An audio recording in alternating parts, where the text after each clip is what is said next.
It's 1 year this week since fighting between armed factions sparked Sudan's civil war. Thousands have died in the fighting and the country is going through a humanitarian crisis. 8.5 million Sudanese have been forced to flee their homes, 1.7 million of them leaving the country altogether. We're joined now from Nairobi by Mathilde Vu, Advocacy Manager for Kenya with the Norwegian Refugee Council. Good morning, Mathilde, and thank you for joining us. Can I first ask you, what has been the most immediate effect of these 12 months of conflict in Sudan?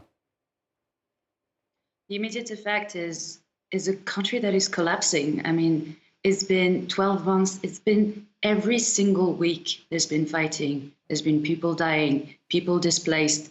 It's not like it started last year and then it faded down. It's actually increasing and spreading across the country. And right now we have a country that is really collapsing in front of our eyes, that has also regional repercussion. And what we see now after 12 months is a rising risk of famine and basically mass starvation threatening at least 18 million people in Sudan. And what are the biggest challenges for aid agencies to get help to those in need, both inside and outside Sudan? It's been extremely difficult for us to work in Sudan. We've had a team there that stayed throughout the war, and they're meeting basically obstacles. The first one is obstruction of humanitarian aid, getting aid inside the country, being able to travel into the country to reach areas that are, for example, in Darfur and Kordofan. There's been repeated attempts from the warring parties to basically prevent, delay assistance to reach the people. And then the second thing is also about assistance, levels of assistance. The humanitarian response plan has only been 6% funded since the beginning of the year. So it means that there's only 6% of the needs that can be actually answered to, and that is completely unacceptable when we're talking about one of the largest humanitarian crises in the world. And 1.7 million Sudanese have left the country.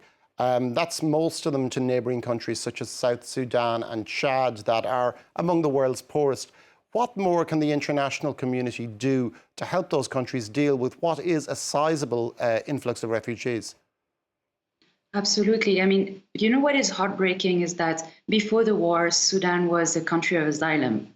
And then basically with the war, you have a country of asylum that is turning into a war zone. And people are fleeing to, as you said, some of the most vulnerable, some of the most poorest, and also sometimes some of the most difficult and, in terms of insecurity, quite high places in the world. So people are fleeing a war zone to something even, not worse, but very difficult. And there's not enough, again, attention to that. There hasn't been enough support. Our colleagues in South Sudan and in Chad are telling us how much gaps there is. There's not enough water. There's not enough food for refugees. People don't realize how much the displacement crisis is, and it is actually the largest one in the world. And this conflict has gone on for 12 months now. Do you think there is a sense that Sudan has been largely forgotten by the wider world and maybe has been overshadowed by events elsewhere? 100%. It's been completely forgotten.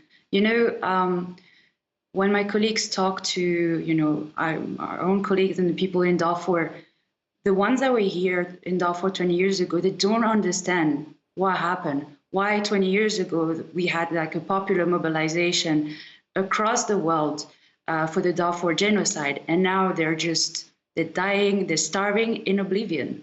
And this is something that is unacceptable. We, as an international committee, we've really kept silent on Sudan. There hasn't been many headlines, there hasn't been any high-level discussion at the UN Security Council. As I said before, there hasn't been enough funding.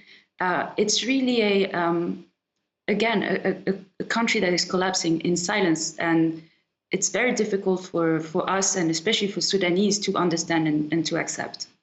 Okay, well, thank you very much for that. Mathilde Vu from Nairobi.